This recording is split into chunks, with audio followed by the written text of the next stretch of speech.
SLBC tunnel ప్రమాదంలో rescue కొనసాగుతోంది. NDRF, army సిబ్బంది తీవ్రంగా శ్రమిస్తున్నాయి. స్పాట్కి 50 మీటర్ల దూరంలో రెస్క్యూ టీమ్స్ ఉన్నాయి. ఇప్పటికే ఆర్మీ 12 కిలోమీటర్ల దూరంలోకి వెళ్లింది. అర్ధరాత్రి శ్రీశైలానికి నావీ స్పెషల్ రెస్క్యూ టీమ్స్ చేరుకోనున్నాయి. ఊటా బురదతో స్పాట్కి చేరుకోలేకపోతున్నాయి రెస్క్యూ సిబ్బంది. స్పాట్లోనే ఉండి మంత్రులు Uttam, Jupally minute to minute పర్యవేక్షిస్తున్నారు. అక్కడ జరుగుతున్న రెస్క్యూ ఆపరేషన్కి సంబంధించి వివరాలు మంత్రులను అడిగి తెలుసుకుంటున్నారు CM Revanth Reddy. SLBC tunnel ప్రమాదంలో రెస్క్యూ కొనసాగుతోంది. స్పాట్కి 50 మీటర్ల దూరంలో రెస్క్యూ టీమ్స్ ఉన్నాయి. ఇప్పటికే ఆర్మీ 12 కిలోమీటర్ల దూరంలోకి వెళ్లింది. శ్రీశైలానికి నావీ స్పెషల్ రెస్క్యూ టీమ్స్ చేరుకోనున్నాయి. ఊటా, బురద అడ్డుగా ఉండడంతో స్పాట్కి చేరుకోలేకపోతున్నాయి రెస్క్యూ సిబ్బంది. కొన్ని రెస్క్యూ టీమ్స్ లోపలికి వెళ్లి వచ్చాయి. అసలు లోపల ఏం జరుగుతుందో అనే మరిన్ని వివరాలను బాలకృష్ణ అందిస్తారు. టన్నెల్లో రెస్క్యూ ఆపరేషన్స్ అయితే కంటిన్యూ జరుగుతున్నాయి. ఇదివరకే రాబిన్స్ గ్రూప్ సంబంధించినటువంటి టీం అంతా లోపల నుంచి వాళ్ళు బయటకు వచ్చారు. क्या पता हुआ आप अंदर गए जाके आए ना? चल रहा है, काम चल रहा है अभी तो कटिंग कर रहे हैं हम। मिशन तक जाके आया। कितने दूर यहाँ से? इधर से तो 13.6 है, 13.5 है। लोको में किधर तक जाके आए आप? हम लोगों में अंदर तक जाएगा। कितने किलोमीटर? वो 13 किलोमीटर तक गया। क्या दिख रहा बोलो? तो मिशन देख रहा है, मिशन देख रहा है। वो उसको अभी कटिंग करके वो आगे जाने के लिए काम चल रहा है। कुछ पता हो गया क्या फंसे हुए लोगों का? वो और दूर है, और थोड़ा दूर एस्केवेशन करके जाना पड़ेगा। क्या तकलीफ हो रहा है आपको अंदर जाने से? वो कोई तकलीफ नहीं, जाने के लिए प्रॉब्लम नहीं है। वो थोड़ा सा कुछ डिस्टर्बेंस हो रहा है क्या? कुछ नहीं, कुछ नहीं है। ऑक्सीजन के लिए नहीं तो फुल वेंटिलेशन चल रहा है, कोई प्रॉब्लम नहीं है। वो जाने आने के लिए प्रॉब्लम नहीं है। कहाँ तक, कब तक पता होगा? वो अभी टीम काम कर रहा है, अभी पता चलेगा वो कितना टाइम लगेगा। निकलना पड़ेगा। मेजर कोलैप्स है, मेजर कोलैप्स मतलब इसको अनबिलीवेबल मटेरियल कमी। कितना साइज का वो डैमेज दिख रहा? वो फुल टनल भर गया, 200 मीटर तक भर गया मटेरियल। 10 मीटर ऊपर से होल दिख रहा क्या कुछ? वो नहीं देख पाएगा। 200 मीटर तक भरा है मटेरियल, मतलब मेजर कोलैप्स है। Major collapse, okay. आप इससे पहले कहा तो देखा ऐसा ट्रेजेडी? नहीं, इससे पहले नहीं देखा, इधर पहले ऐसा। సో మొత్తానికి మాత్రం వాళ్ళు ఫీల్ అవుతుంది ఏంటంటే వాళ్ళు లోపల నుంచి వచ్చిన తర్వాత బయటకు వచ్చిన వాళ్ళంతా కూడా చాలా పెద్ద ఇన్సిడెంట్ అనేది చెప్తున్నారు. వాళ్ళు దాదాపు 200 మీటర్లకు పైగా ఒక పెద్ద హోల్ ఏర్పడింది. సో దాని నుంచి వస్తున్నటువంటి జాలు కానీ అట్లాగే మట్టి కానీ మట్టి పిల్లలు కూడా విరిగి పడుతున్నాయని చెప్పి వాళ్ళు లోపల నుంచి బయటకు వచ్చినప్పుడు వాళ్ళ ఎక్స్పీరియన్స్ వ్యక్తం చేస్తున్నారు. సో కొంచెం లోపలికి వెళ్ళడానికి అయితే ఆస్కారం అయితే ఏర్పడుతుంది అని చెప్పి చెప్తున్నారు. బయటకు వచ్చిన వాళ్ళంతా కూడా వీళ్ళు రాబిన్స్ గ్రూప్కి సంబంధించిన వాళ్ళంతా లోపలికి లోపల వరకు వెళ్ళి మళ్ళీ బయటకు వచ్చినప్పుడు వాళ్ళ ఎక్స్పీరియన్స్ అంతా షేర్ చేసుకుంటున్నటువంటి సిచ్యువేషన్ అయితే మనకు క్లియర్గా కనిపిస్తుంది. అయితే విడతల వారీగా కూడా టీమ్స్ అన్ని వెళ్తూ వస్తూ ఉన్నారు. సో వాళ్ళ అనుభవాలన్నింటినీ కూడా ఒక్కొక్కరు లోపల జరిగిన ప్రతి ఇన్సిడెంట్ని కూడా ఎక్స్పీరియన్స్ చేసుకొని ఫర్దర్గా టీమ్స్ వెళ్ళే వాళ్ళకి సలహాలు సూచనలు ఇస్తున్నటువంటి పరిస్థితి అయితే కనిపిస్తుంది. ఎస్ఎల్బీసీ టన్నెల్ వద్ద రెండవ రోజు కూడా సహాయక చర్యలు ఊపందుకున్నాయి. చాలా ముమ్మరంగా రెస్క్యూ ఆపరేషన్స్ అయితే జరుగుతున్నాయి. అటు మల్టిపుల్ టీమ్స్ అయితే లోపలికి వెళ్తున్నాయి. సహాయక చర్యలు చాలా వేగంగా చేస్తున్నారు. లోపల చిక్కుకున్న వారిని కాపాడడం కోసం వెళ్తున్నటువంటి రెస్క్యూ టీమ్స్ చాలా వాళ్ళ ప్రాణాలకు తెగించి కూడా లోపలికి వెళ్తున్నారు. మనకు అందులో ఇండియన్ ఆర్మీ కానీ లేకపోతే ఎన్డీఆర్ఎఫ్ టీం కానీ ఎస్డీఆర్ఎఫ్ కానీ సింగరేణికి సంబంధించిన రెస్క్యూ టీమ్స్ అట్లాగే ఫైర్కి సంబంధించిన టీమ్స్ అన్నీ కూడా లోపలికి లోక ద్వారా ఏవైతే మొత్తం ట్రాలీస్ ఉంటాయో దానిల ద్వారా లోపలికి వెళ్ళి వాళ్ళంతా కూడా సిచ్యువేషన్ని చాలా జాగ్రత్తగా మానిటరింగ్ చేస్తున్నారు. సో లోపల ఉన్న వాళ్ళని సురక్షితంగా బయటికి రావడానికి కావాల్సిన అన్ని మార్గాలను వాళ్ళు ప్రయత్నం చేస్తున్నారు. మనం చూడవచ్చు కేవలం ఒకే ఒక్క మార్గంగా మెయిన్ మార్గంగా ఉన్నటువంటి ఈ టన్నెల్ ఏదైతే ఉందో ఈ టన్నెల్ ద్వారా 14 కిలోమీటర్ల ఇన్సిడెంట్ జరిగిన ప్రాంతానికి చేరుకోవాలంటే వాళ్ళు కేవలం ఈ లోకో ద్వారానే వెళ్తారు. సో ఆ లోకో ద్వారా 12 కిలోమీటర్ల మేర లోపలికి వెళ్ళిన తర్వాత అక్కడి నుంచి ఈ బెల్ట్ సహాయంతో మరికొంత దూరం వెళ్తారు. అక్కడ నుంచి బ్యాంబూ స్టిక్స్ ఏదైతే ఈ ఎర్త్ ఉంటుందో దాన్ని కనెక్ట్ చేస్తూ మెల్లమెల్లగా స్టెప్ బై స్టెప్ వాక్ మూమెంట్లో వెళ్తారు. సో ఏదైతే టన్నెల్ బోర్ మిషన్ ఉందో ఆ ప్రాంతానికి చేరుకోవాలంటే మాత్రం చాలా వాళ్ళు ప్రాణాలకి పణంగా పెట్టి వెళ్లాల్సిన సిచ్యువేషన్ అయితే క్లియర్గా కనిపిస్తుంది. కొంతమంది ఎన్డీఆర్ఎఫ్ టీం వెళ్ళినప్పుడు వాళ్ళు చెప్తున్నటువంటి అనుభవాలను దృష్టిలో ఉంచుకొని చెప్తున్నటువంటి అంశాలను కనుక పరిశీలిస్తే పైనుంచి కూడా ఇంకా జాలు అట్లాగే పైకప్పులు జారుతున్నటువంటి దృశ్యాలు క్లియర్గా కనిపిస్తున్నట్టుగా వాళ్ళు చెప్తున్నారు. సో అవి చాలా ఏదైతే సహాయక చర్యలు జరుగుతున్నాయో రెస్క్యూ ఆపరేషన్ జరుగుతున్నాయో వాటికి చాలా తీవ్రమైనటువంటి అంతరాయం కలుగుతుంది.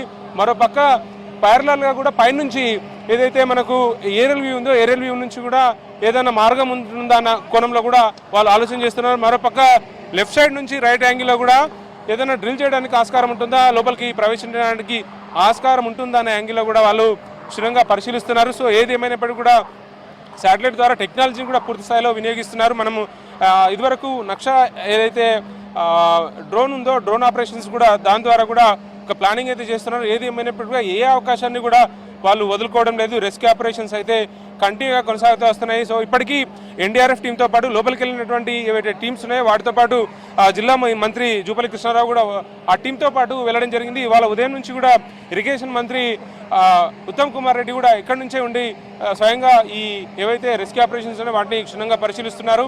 ఇది రోజు రోజుకి ఆ రెస్క్యూ ఆపరేషన్స్ లోపలికి వెళ్ళిన వాళ్ళు బయటికి రావడం, దీంతోపాటు లోపల చిక్కుకున్న వాళ్ళని బయటికి తీసుకురావడం చాలా పెద్ద టాస్క్గా పరిణమిస్తుంది.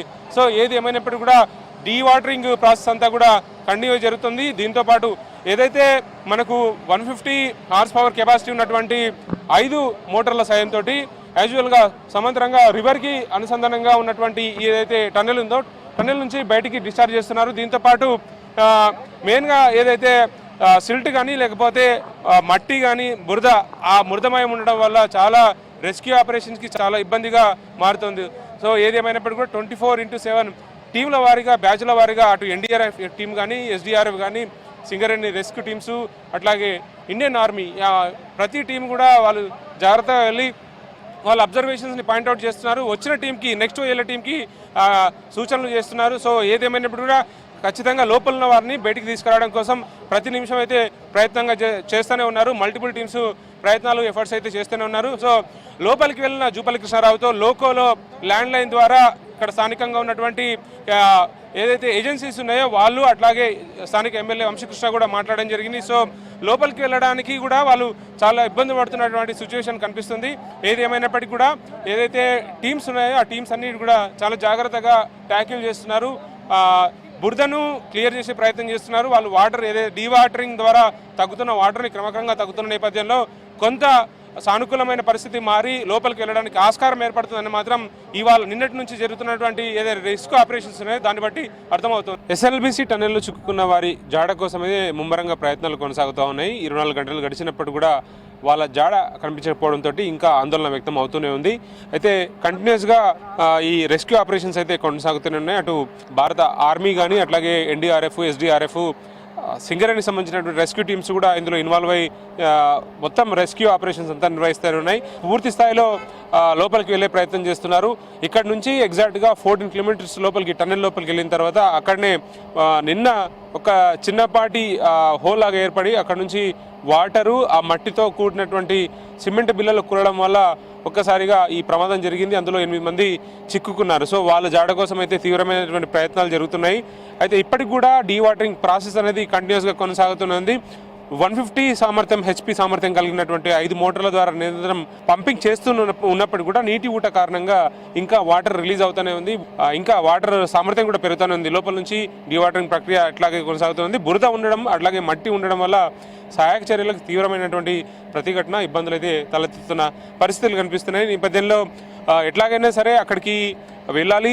సో వాళ్ళని సురక్షితంగా బయటికి తీసుకురావాలన్న ప్రయత్నం అయితే అధికార యంత్రాంగం అయితే సీరియస్గానే ప్రయత్నం చేస్తుంది. మనం చూడవచ్చు నార్కల్ కలెక్టర్ అట్లాగే ఎస్పీ నార్కల్ కలెక్టర్ బాడవ సంతోష్, ఎస్పీ వైభవ్ గైక్వాడ్. సో ఇద్దరు కూడా నిరంతరం ఫోకస్ చేస్తూనే ఉన్నారు. డే అండ్ నైట్ మానిటరింగ్ చేస్తున్నారు.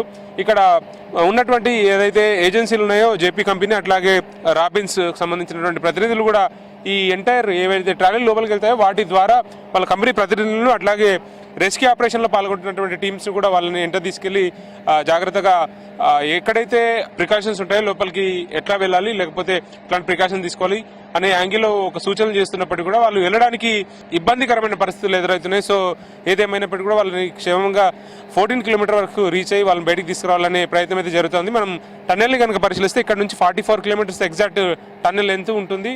సో ఇక్కడ నుంచి 14 కిలోమీటర్స్ దూరం వరకు టన్నెల్ ఎక్స్కావేషన్ అయితే జరిగింది. తర్వాత 9 కిలోమీటర్స్ గ్యాప్ ఉంటుంది. ఆ 9 కిలోమీటర్స్ గ్యాప్లోనే అసలు సెన్సిటివ్ ఏరియా అది. సో వాటర్ డ్రాప్ గా కారడం వల్ల ఆ వాటర్ దంపు నుంచి ఒక్కసారిగా ఉన్నటువంటి రూఫ్ కొలాప్స్ అయిందని చెప్తున్నారు.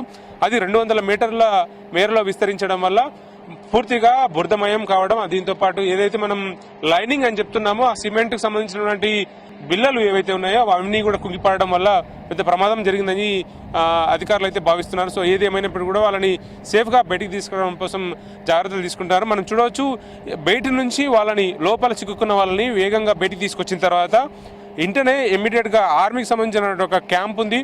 అందులో ఎమర్జెన్సీకి సంబంధించినటువంటి ట్రీట్మెంట్ నిర్వహించడానికి అటు వెంటిలేటర్ కానీ వెంటిలేటర్ల కోసం అయితే స్పెసిఫిక్గా ఒక వెహికలే ఉంది. దాంతోపాటు వచ్చినటువంటి క్యాజువాలిటీస్ని తీసుకొని ఇమీడియట్గా ట్రీట్మెంట్ అందించడానికి ఒక ఫెసిలిటీ అయితే ఏర్పాటు చేయడం జరిగింది. అది ఎంటైర్ టీమ్ సిస్టమ్ అంతా కూడా ఆర్మీకి సంబంధించిన టీం మానిటరింగ్ చేస్తుంది. దీంతోపాటు ఎన్డీఆర్ఎఫ్ టీం కూడా లోపలికి వెళ్ళింది. ముఖ్యంగా మనం ఏదైతే ఒక నేరో ఏరియా ఉంది, చిన్న చిన్న ముఖ్యంగా నదీ ఏరియాలో ఉన్నప్పుడు అయితే తెప్పలు లాంటివి వేసుకొని లోపలికి వెళ్ళి తీసుకొని వెళ్తారు. సో నేరో ఏరియాలో కూడా తెప్పల కోసం ప్రయత్నం చేస్తున్నారు. అట్లాగే ఎన్డీఆర్ఎఫ్ టీమ్స్ లోపలికి వెళ్ళినప్పుడు కూడా మనము బెలూన్స్ లాంటివి తీసుకొని లోపలికి వెళ్ళారు. సో ఎట్లాంటి అవకాశాన్ని అయినా సరే వాళ్ళు ఉపయోగించుకొని వాళ్ళు జాగ్రత్తగా బయటికి రావడానికి అయితే ప్రయత్నం చేస్తున్నటువంటి సిచ్యువేషన్ అయితే క్లియర్గా కనిపిస్తుంది. ఏదేమైనప్పటికీ కూడా ఒక ఆత్రత, ఒక ఆందోళన అయితే స్పష్టంగా బాధిత కుటుంబాలకు కనిపిస్తుంది. 8 కుటుంబాలు కూడా చాలా 24 అవర్స్ నుంచి కళ్ళలో ఒత్తులేసుకొని మరీ ఎదురు చూస్తున్నటువంటి వాతావరణం కనిపిస్తుంది. ఇందులో ఫీల్డ్ ఇంజనీర్స్ ఉన్నారు, టెక్నికల్ ఇంజనీర్స్ ఉన్నారు, అట్లాగే లేబర్ కూడా ఉన్నారు. 4 లేబర్లు జార్ఖండ్, అట్లాగే ఉత్తరప్రదేశ్, జమ్మూ కాశ్మీర్ సంబంధించినటువంటి ప్రాంత ప్రజలంతా కూడా ఇక్కడ పనిచేస్తున్నారు. సో వాళ్ళంతా కూడా చాలా దీనంగా వాళ్ళు ఎదురు చూస్తున్న సిచ్యువేషన్ అయితే క్లియర్ కనిపిస్తుంది. ఎట్లాగైనా సరే వాళ్ళు క్షేమంగా బయటికి రావాలని అయితే అధికారులు కోరుకుంటున్నారు, కుటుంబ సభ్యులు కూడా కోరుకుంటారు. అదే వార్త కోసం అంతా ప్రజలంతా కూడా ఎదురు చూస్తున్న సిచ్యువేషన్ కనిపిస్తుంది. SLBC నుంచి కెమెరా పర్సన్ శ్రీనివాస్తో కలిసి బాలకృష్ణ, V6 న్యూస్.